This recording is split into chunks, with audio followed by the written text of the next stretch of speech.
Buenas tardes, estimados alumnos. Iniciamos esta lección 23 de verdad y certeza. Y con esta lección, desgraciadamente, tenemos que estar concluyendo ya este semestre. Ustedes saben que ya el periodo lectivo termina. Yo la verdad es que hay muchísimos temas que he querido, me hubiera encantado también discutirlos con ustedes, pero desgraciadamente tenemos un tiempo bastante acotado para todas estas cosas. Y bien, les he mandado un mensaje hoy día pidiéndoles disculpas muy sinceramente por el atraso que hemos tenido en la corrección de la prueba número 2.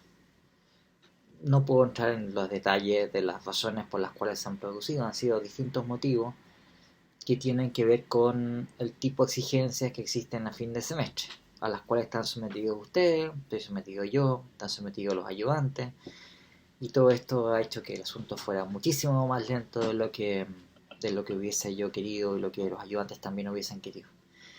Eh, Así que, bueno, estamos haciendo esfuerzos especiales para que el asunto no pase del fin de semana, y ustedes tengan un panorama claro acerca de las notas de presentación y todo eso, ¿no? Ahora, el examen va a ser un examen obligatorio. Eh, Como ya se los he indicado, tiene un valor del 40% de la nota final. Por tanto, hay otros cursos y es el 50%, pero aquí más bajo es el 40%. Y es una prueba que va a tener el mismo tipo de formato que las pruebas que ustedes ya han tenido. Entonces, supone que ustedes han estudiado la materia, que ustedes la entienden y van a tener preguntas con libro abierto, en donde ustedes van a tener que, en fin, explicar alguna cuestión.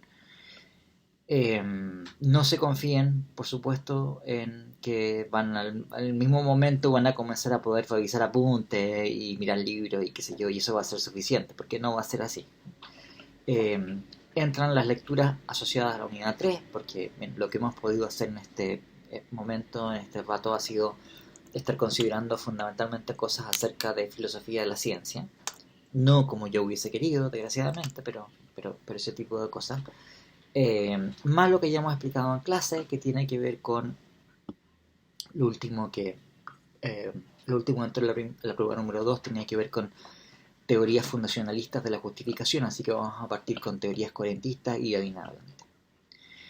Eh, Vamos a retomar entonces ahora los temas que estábamos considerando la última lección, que tienen que ver con eh, qué tipo de contexto es el que explica la aparición de posiciones como la de Popper y eventualmente después la crítica que uno encuentra en Thomas Kuhn, entre otros autores. También, en fin, más o menos unos 10 años después de Thomas Kuhn aparece Imre Lakatos, que fue un filósofo de la ciencia muy prominente en los años 70. Eh, Bien, una cosa que yo esperaba también tener más tiempo para explicarles, que si ustedes ven las discusiones actuales de filosofía de la ciencia, no están discutiendo sobre Popper y Kuhn. Son cosas que pasaron hace 50 años atrás, se están discutiendo hoy día sobre otro tipo de temas, pero es parte de los antecedentes que es importante entender para entender por qué razón se discuten hoy día las cosas que se discuten. Cosas sobre, sé, por ejemplo, la naturaleza de la inferencia en la mejor explicación, el realismo científico, la actitud que hay que tener respecto a las entidades teóricas y cosas por el estilo. Ahora, lo que yo estaba comentando y lo que estábamos, en fin, viendo la última lección tiene que ver con que eh, la posición de Popper es una posición que es inteligible como una reacción, como una crítica a lo que habían sostenido los filósofos del Círculo de Viena. Teníamos unos filósofos que querían hacer una distinción muy radical entre lo que es ciencia y lo que no lo es, que la manera de efectuar esa distinción es porque lo que es auténticamente ciencia es algo que está justificado por la experiencia empírica. Porque esta experiencia empírica implica ¿qué cosa? Constatación experimental, experiencial de algo particular. Actualmente uno no tiene experiencia sensorial de hechos universales, uno tiene experiencia sensorial de un hecho particular localizado temporalmente en un punto determinado. Y no solamente eso, sino que los neopositivistas, la posición que tenían era que el significado de un enunciado cuando no era un enunciado ni de lógica ni de matemática, donde funcionan criterios distintos, pero cualquier otro enunciado tiene como significado sus condiciones de verificación empírica. Esto es, las condiciones en donde uno constataría empíricamente que las cosas son tal como el enunciado dice que son, ¿no? Algo así como el significado del enunciado de que hay corriente eléctrica sobre un cable consiste en que si uno aplica un voltímetro, entonces va a marcar la aguja tanto, ¿no? Y cosas por el estilo. Estas son las cosas que ellos llaman proposiciones protocolarias, ¿no? Ahora, ¿por qué protocolarias? Porque son como los protocolos de laboratorio, ¿no?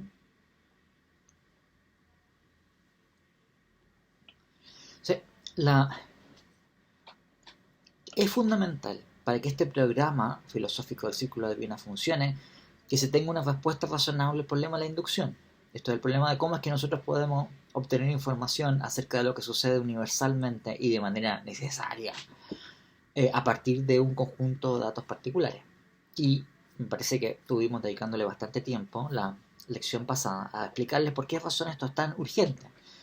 Porque las leyes naturales se presentan, o al menos asumimos que tienen valor no solamente como algo que regula o determina lo que sucede actualmente, sino que tienen un valor para determinar lo que debería suceder en circunstancias que no son las circunstancias actuales. Esto es en circunstancias que son contrafácticas. Ahora, ustedes pueden ver que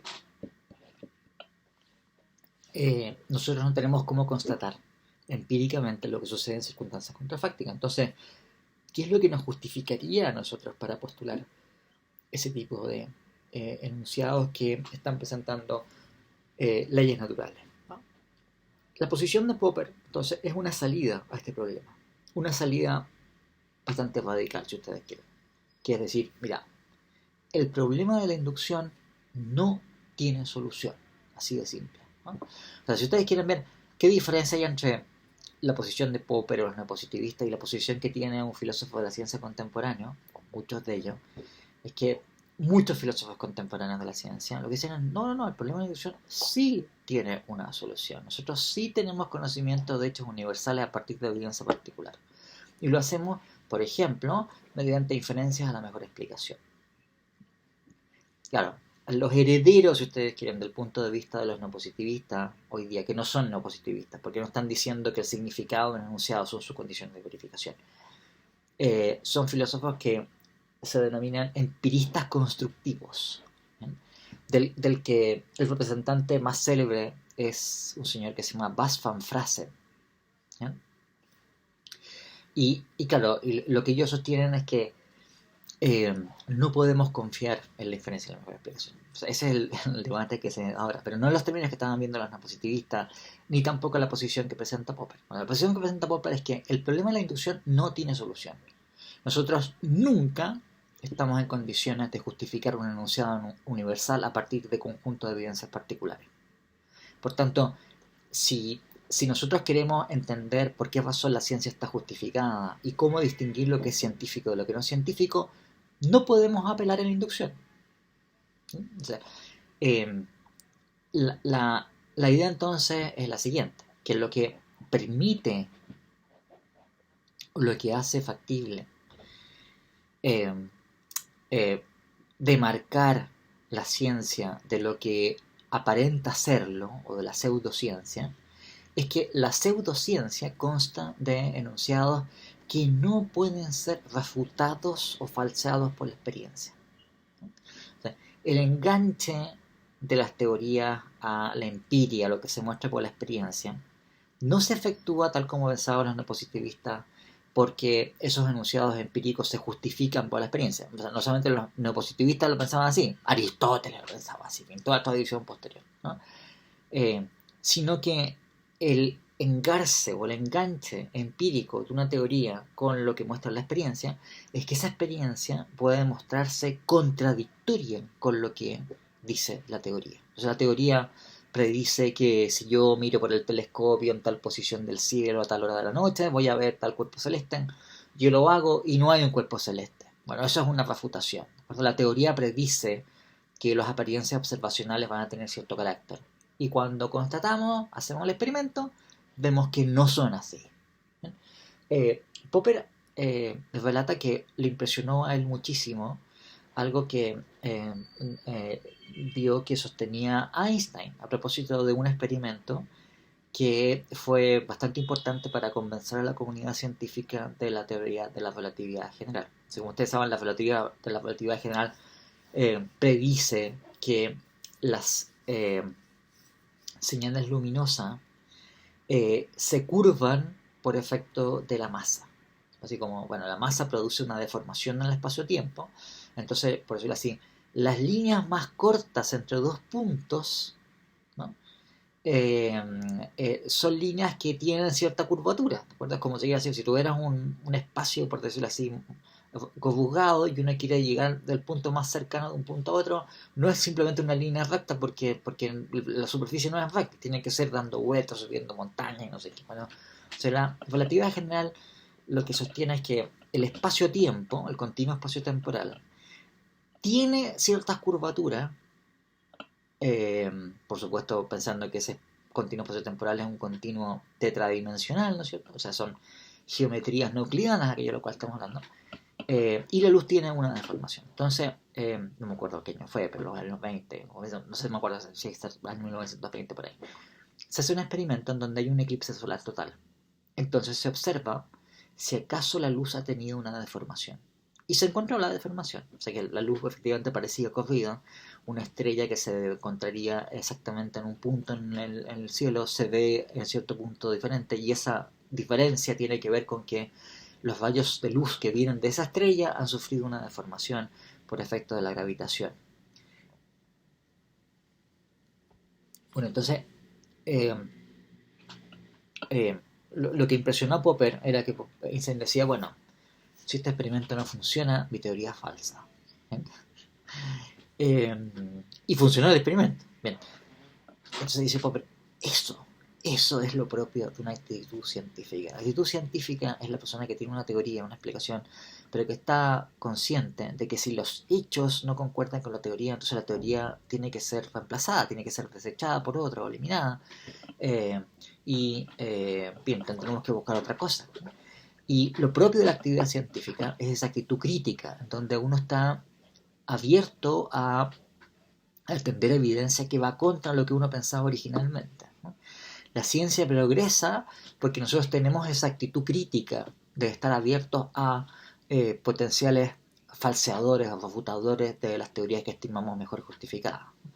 Y claro, esa actitud es también la actitud que permitió pasar de la mecánica clásica a la mecánica einsteiniana. Esa actitud también fue la que permitió pasar de las teorías físicas de Aristóteles a la física moderna con Galileo, Newton y Descartes.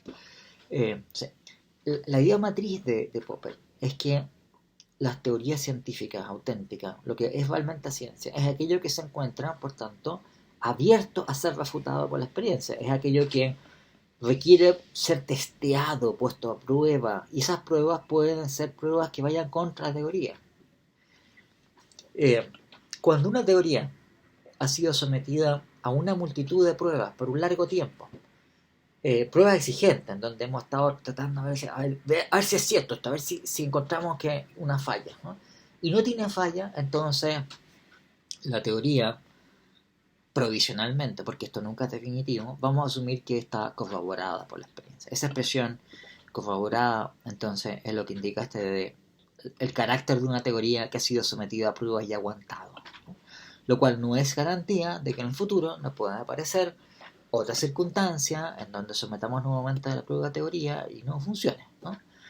Si ustedes atienden la historia de la ciencia, bueno, una cosa sí pasó, ¿no? O sea, entre el paso entre la mecánica clásica y la mecánica relativista tuvo que ver con eso. La mecánica clásica no es que no estuviera, en fin, no tuviera elementos a su favor, había sido sometido a prueba muchísimas veces, por muchísimo tiempo, ya se había mostrado exitosa.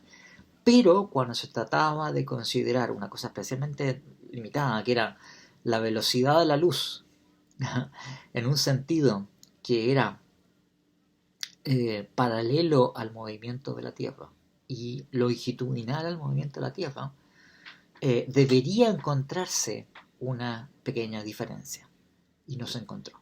Ese fue el punto clave.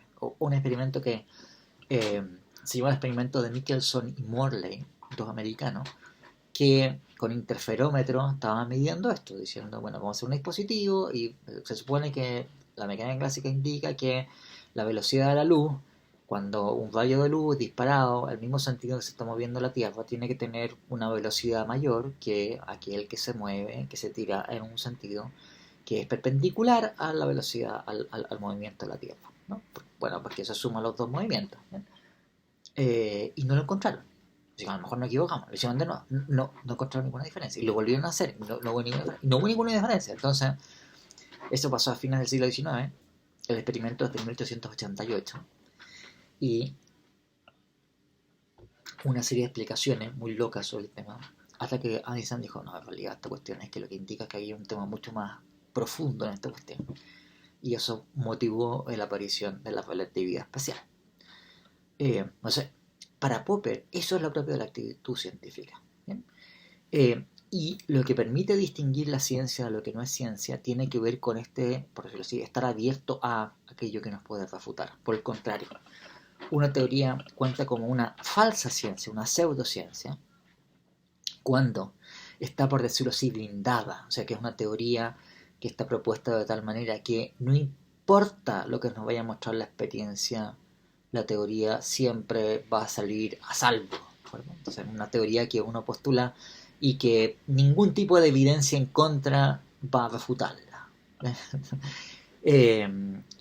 Claro, uno puede discutir los ejemplos que coloca Popper, ¿no? O sea, a mí me parecen bastante razonables en todo caso, pero Popper dice, bueno, los marxistas, por ejemplo, cuando proponen su esquema para comprender la realidad social, lo hacen de tal manera que no importa lo que resulte, ellos siempre tienen una explicación para acomodar los hechos que han resultado con la teoría. Entonces, bien, la teoría predecía que, qué sé yo, que la revolución iba a estallar en los países más industrializados. Las pinzas estalló en Rusia o en la China. No tenía nada que ver. Pero no importa. En fin, ellos dicen, en realidad lo que pasa es que no sé qué cosa. La teoría predecía que en los países industrializados, en fin, etcétera. No quiero contar los detalles, ¿no?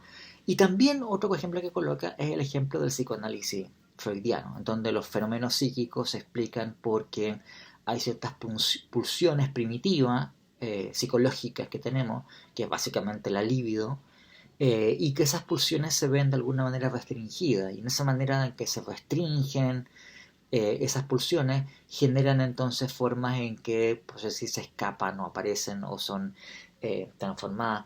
Y claro, la idea de Popper, insisto que no quiero entrar en la discusión del tema, si es que el ejemplo es pertinente o no, pero en la posición de Popper sobre el tema, es que los psicoanalistas proponen esto de tal manera que no importa lo que ellos encuentran, siempre tendrán alguna explicación para dar cuenta de los fenómenos. Entonces no hay ninguna manera de falsar la teoría.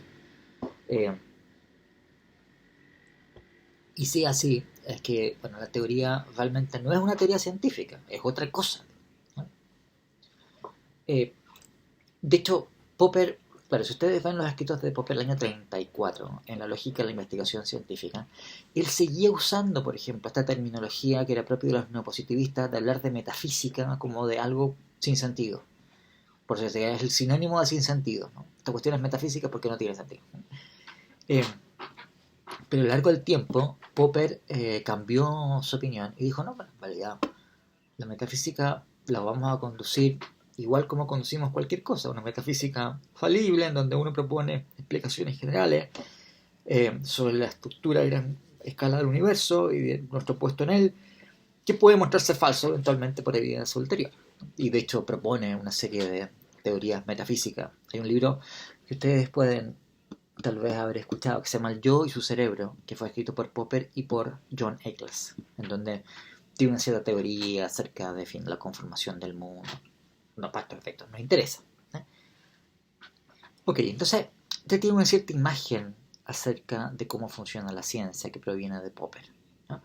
Que se hizo particularmente célebre después que su libro del 34, que fue publicado en Viena en alemán, fue traducido al inglés eh, como The Logic of Scientific Discovery, eh, el año 59. Y ese es el año en donde los puntos de vista de Popper alcanzan una relevancia y un impacto culturalmente mayor que el que habían tenido en ese entonces, ¿no?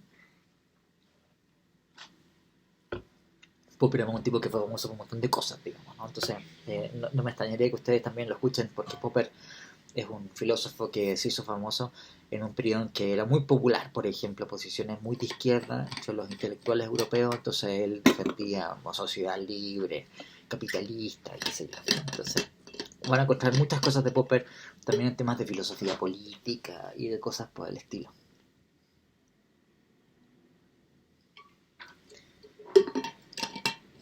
Esto les sirve para entender cuál es la posición de Kuhn en este cuento. Entonces, Thomas Kuhn es básicamente un historiador de la ciencia. Antes de escribir la lógica, la estructura de las fabulaciones científicas, él había hecho una serie de trabajos acerca, que los historiadores valoran muchísimo, además, acerca de la revolución copernicana. O sea, cómo es que se produjo este cambio en donde de pensar que la Tierra se encuentra en el centro del universo, pasamos a pensar que la Tierra es un cuerpo celeste como cualquier otro. Cambio que se produce entre los siglos XVI y XVII. XVII sobre todo. O sea, usted está seguro que en el colegio ustedes estudiaron que Copérnico dijo eso en el siglo XV nadie pescó a Copérnico, ¿no? El siglo XVII es donde se produce la transformación. Y lo que él hace en este libro, La estructura de las evoluciones científicas, es que, cosa que a la cual hoy día estamos acostumbrados, ¿no? Para nosotros hoy día no es ninguna novedad, pero en su tiempo fue una gran novedad, es el utilizar una categoría que se utiliza para la historia política para hablar de la ciencia. Entonces, el modelo que hay de la ciencia es un modelo en donde la ciencia está avanzando de manera acumulativa, en donde los resultados científicos y los logros científicos se van sumando unos a otros. Por tanto, la ciencia no tenemos algo así como una revolución. Si una revolución es que tenemos un orden por decirlo establecido y esto se viene abajo, digamos, y después colocamos otra cosa distinta. Bueno, en la ciencia aparentemente eso no sucede, ¿no? Esas cosas pasan en filosofía, digamos, donde los tipos siguen peleándose todo el tiempo y nunca se ponen de acuerdo. Y con filósofo y cree que resolvió todos los problemas filosóficos y después a los pocos años aparece otro y dice no entendiste nada, en fin, etc., ¿no? O sea, la novedad de este libro es que aplica para la comprensión del desarrollo histórico de la ciencia una categoría intelectual que es la categoría de revolución. Es decir, revolución lo usamos nosotros para hablar de la revolución francesa, o sea, en la que cortan la cabeza a los reyes, o en la revolución rusa, en donde, en fin, agarran al zar, digamos, en fin. Ese es el tipo de modelo que tenemos. Y, y por tanto, la idea entonces es que hay cambios que se producen en la ciencia que tienen en algún sentido un carácter revolucionario. O sea, así como digo, tenemos una revolución donde hay un orden político establecido y se viene todo abajo y hay que colocar una cosa completamente nueva encima. De una manera análoga sucede algo así en ciencia. Entonces, la imagen de que hay una acumulación permanente es una imagen que tiene que ser dejada a un lado para una imagen que dé mejor cuenta del tipo de fenómenos que suceden en ciencia. Y por eso es que introduce con la distinción entre un paradigma científico y la llamada ciencia normal, que a esta altura son términos por sí comunes, todo el mundo así, eso es un cambio de paradigma. ¿Sí? Cuando alguien quiere destacar así como diciendo que esto es una transformación, hemos hecho un cambio de paradigma en esta cartera, ¿okay? Entonces, haciendo alusión a lo que sostiene Kuhn. ¿Y cuál es la distinción entre una cosa y otra? Que el paradigma científico constituye un cuerpo de creencias compartidas por una comunidad de investigadores acerca de la estructura, al menos en sus grandes rasgos, de el área de investigación en el cual se encuentran, lo cual determina también cierto tipo de prácticas metodológicas que son también generalmente compartidas para la investigación dentro de esa área, que tiene que ver con el consenso o la aceptación generalizada por los miembros de esa comunidad de ciertos ejemplos paradigmáticos de aplicación de la teoría postulada. Por ejemplo, cuando uno piensa en la mecánica clásica, eh, hay ciertos ejemplos que introduce Newton y que son ejemplos tenidos como paradigmáticos, porque como por ejemplo, o sea, Newton es capaz de derivar a partir de la ley de la gravitación universal las tres leyes de Kepler. Ustedes recordarán de su estudio del colegio que Kepler describe que hay tres leyes que obedecen al movimiento de los planetas, ¿no? Kepler es quien descubre que las órbitas de los planetas no son circulares, como había pensado Copérnico, siguiendo una tradición que viene de Platón, sino que son elípticas. Y describe ciertas leyes que satisfacen el movimiento de los planetas en sus órbitas elípticas alrededor del Sol. Bueno, Newton da un paso más allá, porque dice, si uno supone que hay una fuerza de atracción entre objetos dotados de masa que satisface la ley que le enuncia, la ley de la gravitación universal, o sea que hay una atracción que es directamente proporcional a las masas e inversamente proporcional al cuadrado de las distancias, él puede deducir las leyes de Kepler. Entonces, eso es un ejemplo, así como diciendo, wow, ¿okay? O sea que eso habla, por decirlo así, es una razón para aceptar la teoría. ¿Okay? Y en toda teoría pasa eso, que uno tiene ciertos modelos de aplicación que resultan paradigmáticos, junto con prácticas metodológicas, junto con cierto tipo de postulados teóricos generalmente aceptados. Y estas cosas, porque Kuhn no está pensando solamente en una teoría como estaban los positivistas, o sea, un conjunto de enunciados, digamos, con relaciones lógicas, sino que los enunciados, pero también los estados mentales de creencia, los hábitos intelectuales que tiene una comunidad de investigadores. Entonces, un paradigma tiene que ver con todo esto. O sea que es ese conjunto de postulados teóricos aceptados por una comunidad de investigación. Son también modelos que aplican esas teorías a ciertos fenómenos en que ha resultado especialmente exitoso. Son prácticas compartidas y hábitos de trabajo en base a esos principios para resolver problemas que asume esa comunidad. O sea, para que ustedes se lo imaginen, ¿no? O sea, cuando ustedes estudian un curso de física, por ejemplo, ustedes no simplemente les tiran un montón de enunciados, digamos, ¿no? Ya tienen, ahí tenéis la ecuación, digamos, y ya.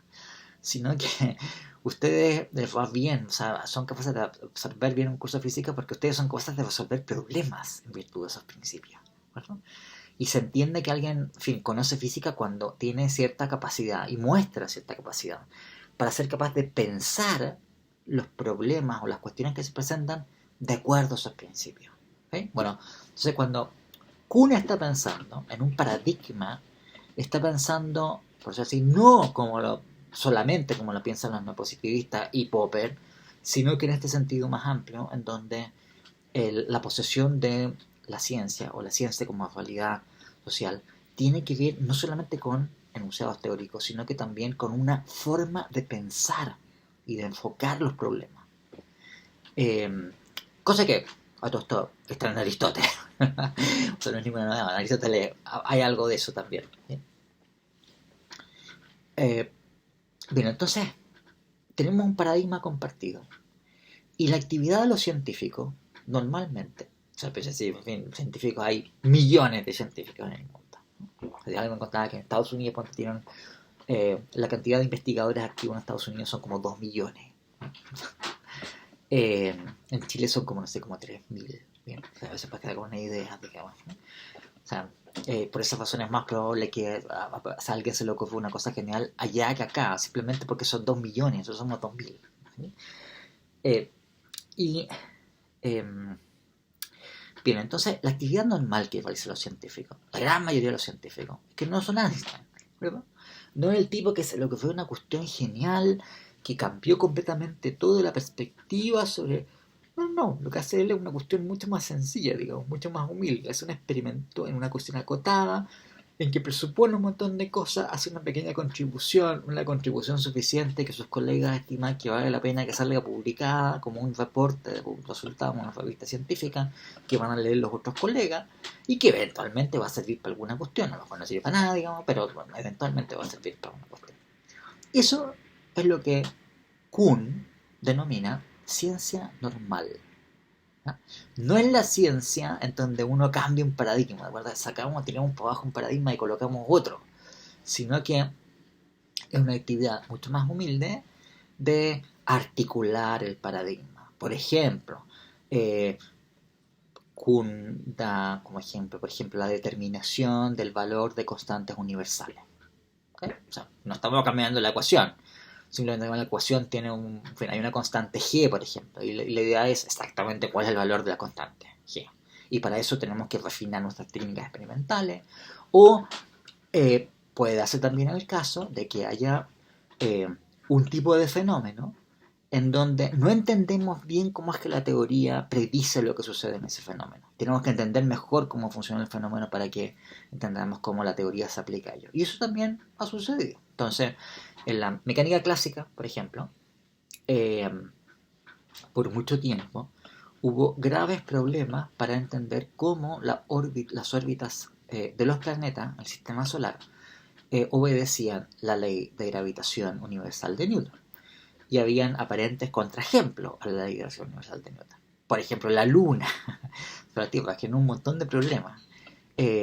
También había problemas con las órbitas observadas de eh, Urano y Neptuno. De hecho, Neptuno, por ejemplo, es un planeta, y Plutón también, que fueron postulados por científicos diciendo, a ver, sí vale las leyes naturales, vale la ley de Newton, y estamos observando estas perturbaciones en la órbita de Urano, es que tiene que haber un cuerpo celeste adicional en el sistema solar, aparte de los que ya conocemos, que ha sido, como es un objeto con masa, provoca una perturbación en la órbita de este planeta. Y funcionó. Efectivamente había un planeta más que Neptuno. Y con eso entonces se descubrió Neptuno. Fue así, ¿no? Lo hizo un astrónomo francés llamado Albert Royard. Que todo esto también postuló lo mismo con Mercurio, donde también había una serie de problemas. Y dijo que debería haber otro cuerpo celeste en el sistema solar que fuese el responsable de las anomalías en la órbita de Mercurio. Y bautizó a este planeta como Vulcano, ¿no? Bueno, todavía están buscando Vulcano, nunca apareció Vulcano. Eh, la explicación de la órbita de Mercurio se dio en cambio con la relatividad general. O sea, uno de los puntos por los cuales la relatividad general es preferible a la teoría de la gravitación newtoniana es porque, por ejemplo, puede explicar lo que sucede con la órbita de Mercurio, cosa que la teoría, la física clásica no era capaz de hacer. Entonces, la actividad de ciencia normal es una actividad de articulación de una teoría, de precisar la articulación, la adecuación empírica de esa teoría, pero no cambia esos elementos centrales. Y claro, cuando se produce un cambio de paradigma, cosa que no sucede habitualmente, son cosas que suceden en ciertos momentos históricos, se produce una transformación mucho más radical que simplemente el hecho de que, qué sé yo, hay un registro experimental que se hizo o no se hizo, una cosa así. Cambia toda nuestra manera de comprender el campo de realidad de qué se trata. Yo le he dado algunos ejemplos de este estilo, pero si ustedes ven, qué sé yo, qué es lo que sucede, no sé, en química, por ejemplo, con la llamada revolución química a fines del siglo XVIII, o qué es lo que sucede con, qué sé yo, la biología, con el surgimiento del punto de vista darwiniano en la segunda mitad del siglo XIX y con el desarrollo de la genética en el siglo XX. Son fenómenos también de este mismo estilo, que estamos no solamente agregando resultados experimentales, sino que estamos cambiando la perspectiva con la cual contemplamos todo el conjunto de evidencia y de resultados que habíamos tenido hasta ese momento. Eh, ¿Y qué es lo que sucede con esto? ¿Por qué es tan importante esta distinción entre paradigma y ciencia normal? Bueno, porque normalmente los científicos, cuando están observando y realizando experimentos y testeando cómo funciona la naturaleza, no ponen en cuestión el paradigma. Si las cosas no funcionan, lo cual sucede muchas veces, ellos suponen de entrada que lo que está funcionando mal es algo con el arreglo experimental. Por ejemplo, porque han estado usando hipótesis auxiliares equivocadas, o porque hay un problema de calibración de los aparatos de medida. Voy a colocarlo con un ejemplo porque a ustedes les quede esto relativamente más claro, ¿no? Supongamos que llega un científico, cosa esto que, en fin, como digo, ustedes ven, ha pasado. Eh, y suponen, asumiendo la verdad de la ley de la visión universal, que si ellos toman el telescopio tal día, tal hora y miran en tal dirección, van a ver un cuerpo celeste. Llega el día, toman su telescopio, apuntan la dirección ahí y no hay ni una cuestión. ¿Qué podemos concluir de eso? ¿No? Claro, si uno va a seguir literalmente lo que sostiene Popper es que deberíamos tirar a la basura a Newton. No, no sirve Newton. Pero eso no sucede, digamos.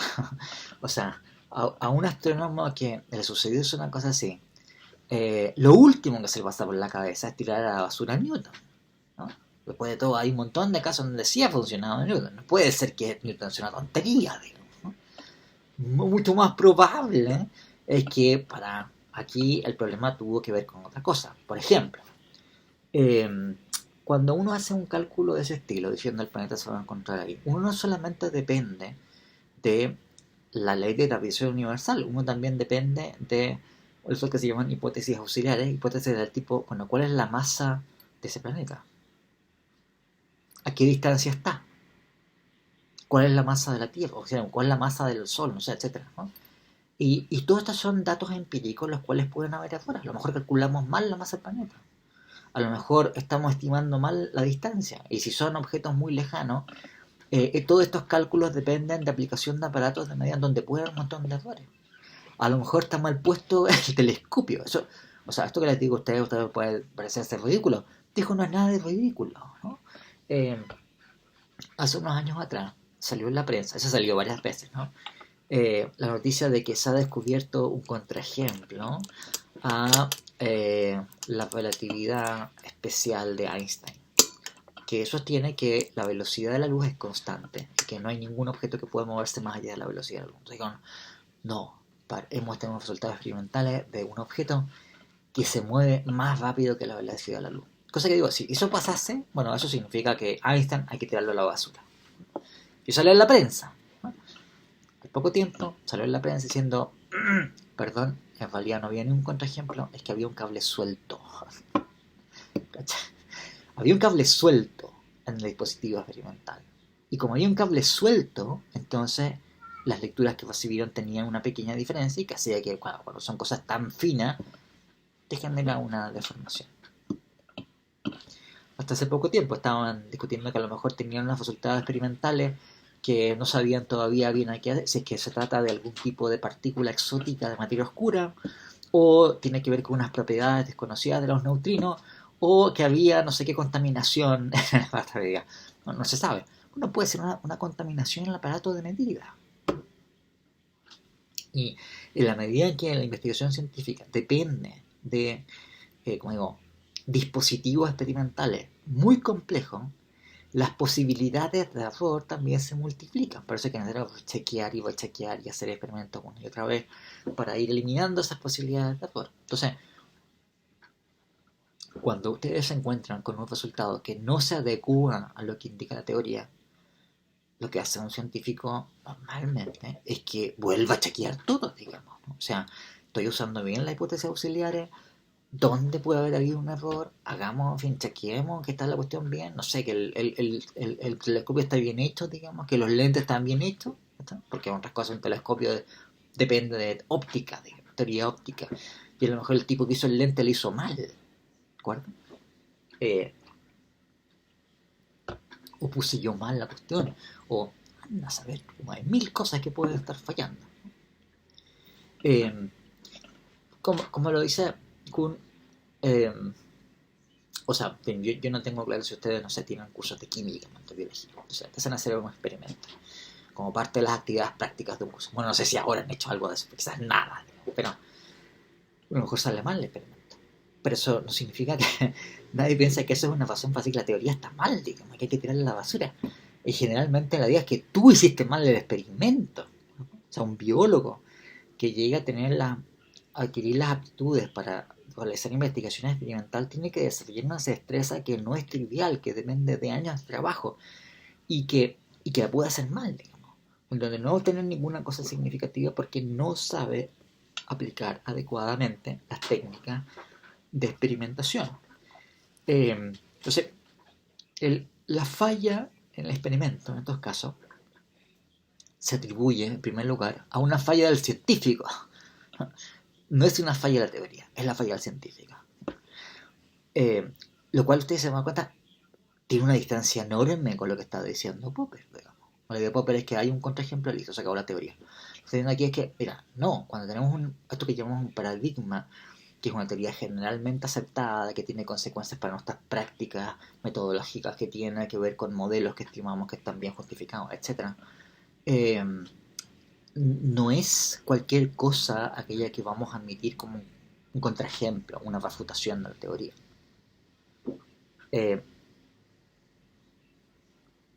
Si uno atiende a lo que sucede en los casos históricos, ¿cuándo se produce un cambio de teoría? Esto que llama Kuhn una revolución científica. Bueno, cuando las anomalías en el sentido de resultados experimentales que no se adecúan a lo que es esperable según el paradigma.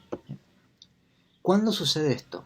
Bueno, cuando las anomalías no han desaparecido y a pesar de que seguimos trabajando en resolverlas, no desaparecen, y seguimos trabajando y no desaparecen, y seguimos trabajando y no desaparecen, y son persistentes. Entonces, claro, llega un punto en donde la gente dice, bueno, seguimos tratando de resolver esta cuestión que no ha funcionado nada, digamos, o pensamos en una cosa distinta. A lo mejor el problema es mucho más macro que el que estamos pensando. Voy a colocar un ejemplo. Cuando Ptolomeo, en el siglo II, propone su modelo acerca del movimiento de los cuerpos celestes, lo hace teniendo claro que las órbitas que uno observa de los planetas no son perfectamente circulares y los planetas no presentan un movimiento uniforme. Entonces, efectivamente estaba la idea de que la Tierra estaba en el centro del universo, que los planetas se movían alrededor de la Tierra. La suposición, desde Platón en adelante, es que esas órbitas tienen que ser circulares y uniformes, perfectamente circulares y uniformes. Pero claro, cuando uno miraba al cielo, las cosas no eran así. Y lo que hace Ptolomeo usando técnicas que habían sido desarrolladas por astrónomos griegos siglos antes ya, es decir, bueno, en realidad lo que sucede es que eh, las órbitas circulares se dan, pero por decirlo así, engarzadas unas en otras. O sea, propone Ptolomeo que para explicar cómo el movimiento realmente observado de un planeta, eso resulta de componer entre sí órbitas circulares y uniformes. Y esto lo llaman con los famosos con órbitas que se llaman excéntricas, con ecuantes y con otras cosas que se llaman epiciclos, que no es el detalle entrar aquí a contar, más que no tengo cómo dibujarla, pero era como que tengo una órbita que un planeta se está moviendo y sobre la órbita tengo una segunda órbita. Bueno, el planeta se está moviendo en esta órbita que se mueve a su vez en otra órbita. Entonces, cuando uno compone los dos movimientos, uno puede dar cuenta del movimiento observado del cuerpo celeste. Y el modelo telemático es de ese estilo, es un modelo súper complejo, digamos, muy muy complejo, para intentar dar cuenta de cómo se mueven los planetas, utilizando solamente este recurso de componer, de aplicar órbitas circulares sobre otras órbitas circulares. Claro, pero no funcionaba perfectamente bien. O sea, un montón de anomalías, digamos, cosas en donde el modelo predecía más o menos nomás, ¿no? Cuando Ptolomeo propone esto, entonces la suposición es que, bueno, a lo mejor Ptolomeo efectivamente no encontró exactamente cuál es aquí el epiciclo que hay que colocar. Digamos. El epiciclo tiene que ser un poquito más grande, un poquito más chico, un poquito más rápido, un poquito más lento. Hay mil posibilidades de ajuste. Entonces la suposición, y es razonable que uno piense así, es que si se continúa el trabajo científico en que vamos afinando esto, vamos a llegar finalmente a dar con exactamente cuál es el epiciclo preciso que requerimos para explicar la órbita de Marte, ¿no? Por qué Marte se ve de la forma que se ve. Pero claro, eso estaba bien para el siglo segundo. Pero cuando estamos en el siglo XV, o sea, han pasado más de 1000 años en que los astrónomos han seguido trabajando en esto, porque efectivamente siguieron trabajando, o sea, en fin, aunque fue, que siguió la Edad Media, pero en fin, pero había astrónomos, digamos, seguían intentando resolver la cuestión. y no funciona nada, digamos, ¿no? Y claro, y cuando se hace un ajuste por un lado, se desajusta por otro. Eh, entonces, claro, llega el momento en donde resulta razonable preguntarnos si acaso las hipótesis centrales en las cuales descansa Ptolomeo están equivocadas. Te da que la Tierra está en el centro del universo y que los bastantes cuerpos celestes giran alrededor de ella. Bueno, quizás eso está mal, ¿no? Fíjense ustedes que una hipótesis de este estilo, la hipótesis heliocéntrica, ¿no?, que nosotros conocemos que la propuso Copérnico en 1543, eh, fue propuesta también por un griego, un tal Aristarco de Samos, que hoy dicen, Aristarco de Samos, un hombre precursor.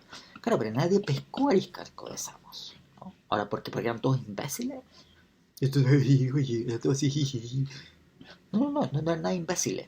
Es que cuando Aristarco de Samos propuso esa cuestión, dado el nivel de pues, la concepción general del mundo existente, lo que se estimaba bien justificado acerca del mundo, que tiene que ver con nuestra experiencia ordinaria, lo que está proponiendo Aristarco de Samos era completamente crazy. Crazy. Era mucho más razonable pensar de que nuestro problema es que no habíamos calculado bien las ecuantes. Claro, después de más de 1000 años de investigación científica, eso no funciona. Ahora sí es razonable decir, bueno, vale, en realidad, ¿por qué no intentamos con Aristarco, viejo? Esta cuestión que la desechamos porque era muy loca, bueno, después de todo, a lo mejor no es tan loca, ¿cachai? Porque nada funciona, ¿no? Pero después que nada funciona, que comenzamos a mirar a Aristarco. Digo, Aristarco nadie lo pescó, ¿de acuerdo? Absolutamente. Hay un montón de razones por las cuales pasaba eso. Pero estos episodios de la historia de la ciencia son siempre muy instructivos cuando uno comienza a considerar la situación en la cual nos encontramos ahora, en donde, claro, yo no sé cuál sea la experiencia que tengan ustedes, pero si uno recuerda lo que pasa en el colegio, a uno le suelen explicar esto como que es un bloque, digamos. La ciencia demostró que, y cuando uno mira en detalle, que la pinza, ¿no? No es que demostró, hay algunas cosas que las tenemos muy bien justificadas y otras cosas que son completos misterios, no tenemos idea, digamos, cómo se hace esto. Lo que tenemos son algunas hipótesis que parecen más o menos razonables. No sabemos qué pasa. Quiero dar unos cuantos ejemplos de esto, pero bien. Fíjense ustedes, por ejemplo, bueno, no quiero entrar en demasiados detalles, pero las cosas que se dicen ahora sobre la llamada materia oscura, por ejemplo. Cuando se ve la materia oscura, ¿qué es lo que es? Es una gigantesca anomalía en nuestra concepción de las leyes que rigen el universo en gran escala. Es el reconocimiento de que lo que suponemos sobre una gran escala no funciona por ninguna parte, ¿no? Y estamos postulando algo que supuestamente resolvería el tema. Realmente no tenemos idea de qué es lo que está pasando. O a lo mejor efectivamente hay materia oscura. O a lo mejor es que se requieren hacer unos cambios, en fin, mucho más potentes, ¿no? Hipótesis sobre el origen de la vida también. Si ven con detalle, no tenemos idea de cómo surgió la vida en la Tierra. Todas las explicaciones que hay son inverosímiles. Las explicaciones que han circulado. Ahora, tampoco tenemos idea de qué circunstancias se daban exactamente al comienzo de la vida en la Tierra. En el momento en que tiene que comenzar a existir la vida. No sabemos cómo comenzó la vida en la Tierra. No tenemos la menor idea, ¿no? Bien, eso es una anomalía, por decirlo así, ¿no? Que cómo se va a resolver, no sabemos, ¿no? Cuando apareció una anomalía con Urano, al final el asunto se resolvió bien, porque apareció Neptuno y no hubo que hacer ningún cambio. Cuando apareció una anomalía con la velocidad de la luz, terminó entre comillas mal, porque no hubo cómo acomodarla. Entonces lo que hubo que hacer es un cambio de paradigma. Bueno, les coloco esto como decía, no sabemos ahora si es que, por ejemplo, estas gigantescas anomalías que hay acerca del universo a gran escala, o sea, se cuenta el nivel gigantesco que tienen, es que se supone que, que las galaxias deberían estar o enlenteciéndose en su movimiento, manteniendo un movimiento rectilíneo, pero no acelerándose. Entonces, como que, en fin, ¿qué pasa aquí, digamos, no? Eso es lo que está pasando. No tenemos idea de lo que está pasando, ¿no? Ni hablar de temas cuánticos. ¿Sí? Tampoco, no tenemos la menor idea de, en fin, qué es un electrón. Esa es la verdad. No sabemos qué es un electrón. Sabemos medir cosas sobre los electrones, pero no sabemos qué son los electrones. Entonces, en fin, es saludable que uno tenga esta actitud en donde hay que mirar estas cosas con un poquito más de distancia, y saber que no hay algo así como la ciencia común total, pero sí hay cosas que están muy bien justificadas, ¿no? Y para las cuales sí tenemos conocimiento, pero otras que no.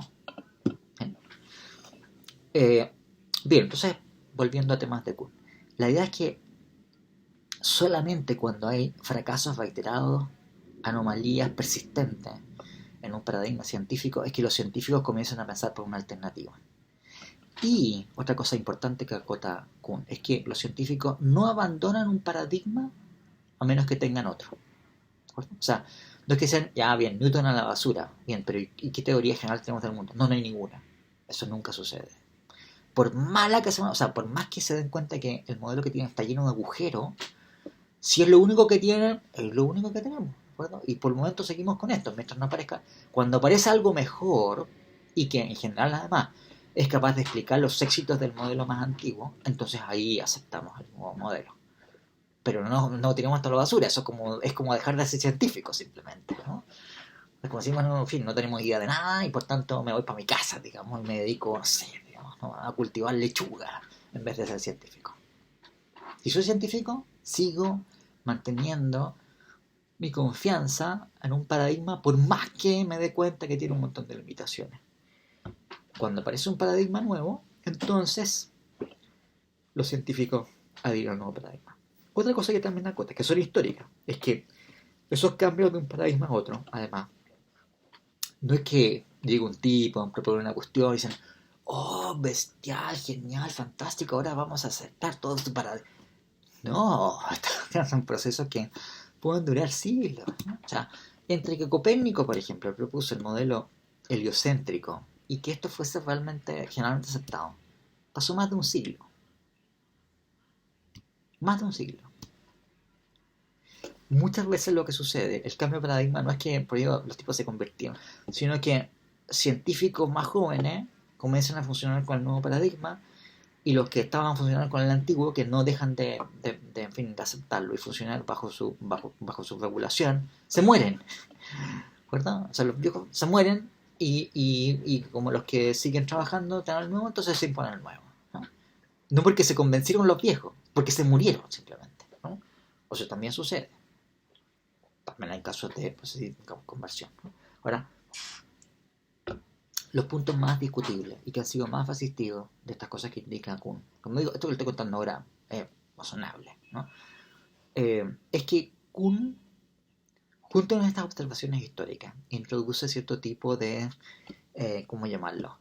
Adorno filosófico que le agrega. Entonces, Kuhn sostiene que los científicos que aceptan distintos paradigmas en ese sentido que les he indicado, viven en mundos distintos. Eso es lo que él sostiene en la cultura científica.